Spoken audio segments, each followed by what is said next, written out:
අද මුළු social media එකම උඩු යටිකුරු කරපු ඒ සුපිරිපුවත දැන් වාර්තා වෙනවා. ක්ෂේත්‍රයේ බොහෝ දෙනෙක් බලාපොරොත්තුවෙන් හිටපු ආදරණීයම තරු දෙකක් වන දිනේෂ් ගමගි සහ ශනුද්‍රි ප්‍රියසාද් අද යුගදිවියට පා තැබුවා. ඉතාමත් අලංකාර උත්සවයක් විදිහට නුවරඑළියේදී පැවැත්වුණු මේ මංගල්‍යයට කලාක්ෂේත්‍රයේ ප්‍රවීණයන් වගේම සමීපතම හිතවතුන් රැසක් සහභාගී වුණා. ශනුද්‍රිගේ මංගලෑඳුම සහ දිනේෂ්ගේ පෙනුම ගැන දැනටමත් හැමෝම කතා වෙන්න පටන් අරන්. කාලයක් තිස්සේ ඔවුන් අතර තිබුණු ඒ සමීප මිතුදම අද මෙලෙස සුබ මංගල්‍යයකින් කෙලවර වීම ගැන ඔවුන්ගේ රසිකයන් ඉන්නේ ලොකු සතුටකින්.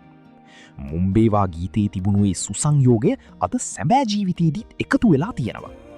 අලුත් ජීවිතයක් ආරම්භ කරන දිනේෂ් සහ ශනුද්‍රි දෙන්නාටම අපි හදවතින්ම සුබ පතනවා. ඉතින් ඔයාලත් මේ ආදරණීය ජෝඩුවට සුබ පැතුමක් පල්ලෙහායින් කමෙන්ට් කරන්න අමතක කරන්න එපා. මේ වගේ උණුසුම් පුවත් දැනගන්න දිගටම අපිත් එක්ක එකතු වෙන්න.